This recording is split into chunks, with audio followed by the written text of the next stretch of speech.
लोकसभा में कांग्रेस नरेंद्र मोदी सरकार को घेरने की कोशिश कर रही थी। लगातार सरकार पर सवालों से हमलावर थी। कांग्रेस की ओर से ज्योतिरादित्य सिंधिया ने कमान संभाल रखी थी। शब्दों के तीर लगातार चल रहे थे, लेकिन कांग्रेस को क्या पता था कि उनके तीर उन्हीं को घायल करेंगे। ज्योतिरादित्य सिंधिया ने सरकार को कांग्रेस की उपलब्धियां गिनाई। साक्षी महाराज जी क्या कहते हैं कि इन राष्ट्रद्रोही के खिलाफ तो सीधा फांसी का फंदा या पुलिस की गोली, आजीवन कारावास तो बहुत कम रहेगा, नहीं तो बदतमीजी होती रहेगी।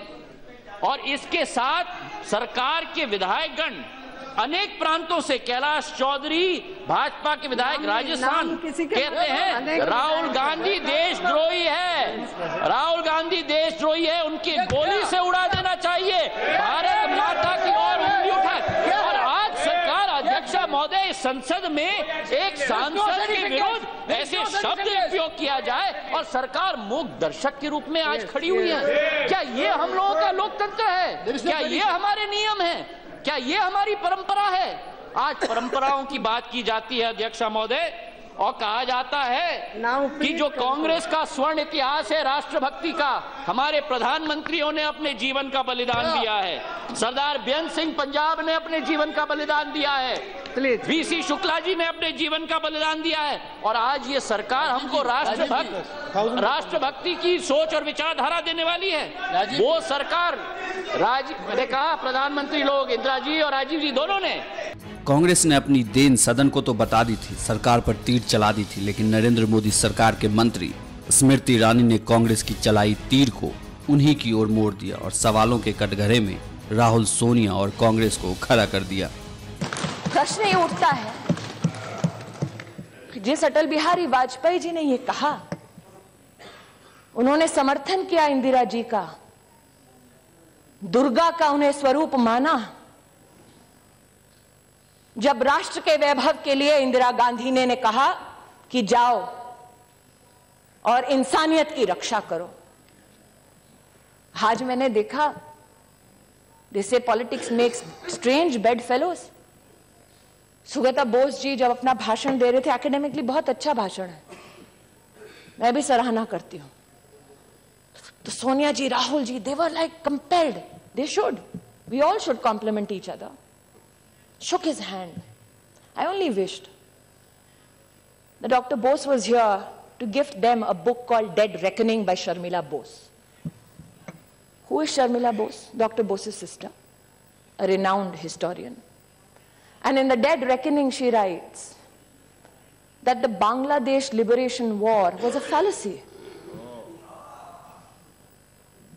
That the Pakistani army never did anything to the Bangladeshis that Indira Gandhi went to support.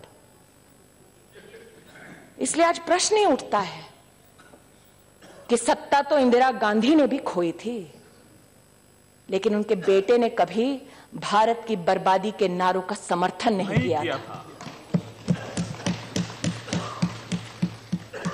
इसलिए मेरा आग्रह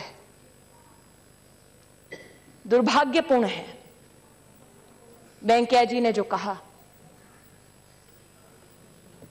कि कई बच्चों की मृत्यु हुई। 2012 में ही रेगुलेशन बना था यूजीसी का कि एंटी डिस्क्रिमिनेशन ऑफिसर हर यूनिवर्सिटी के कैंपस पर हो।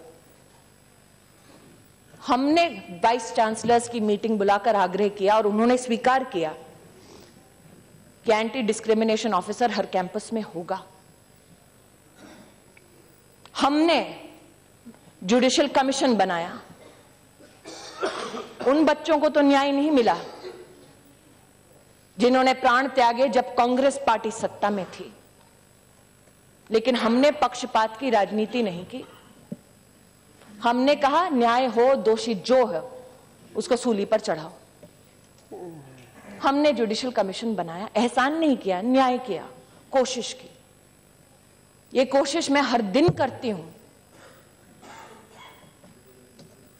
मेरा आग्रह है सबसे कि अगर हम शिक्षा को रणभूमि बनाएंगे, बच्चों को वोट बैंक बनाएंगे, तो जेएनयू के कुछ भटके हुए छात्र तो क्या नारा देंगे,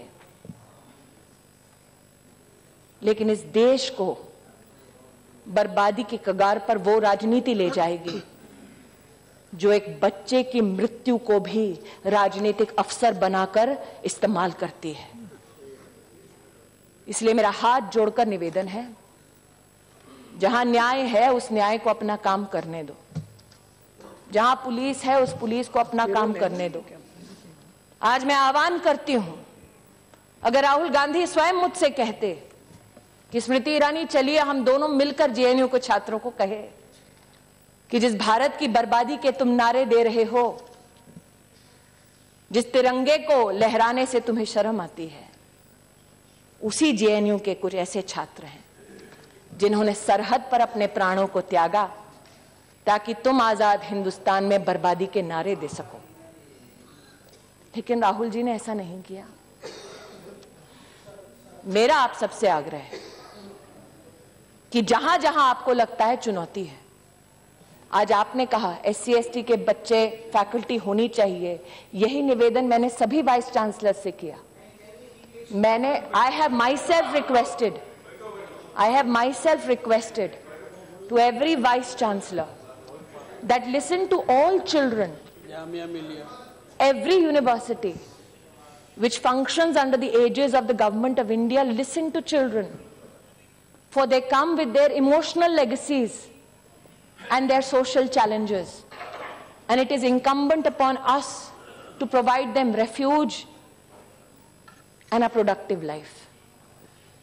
My request is, help me build this nation and not destroy it from within. Thank you, Madam Speaker.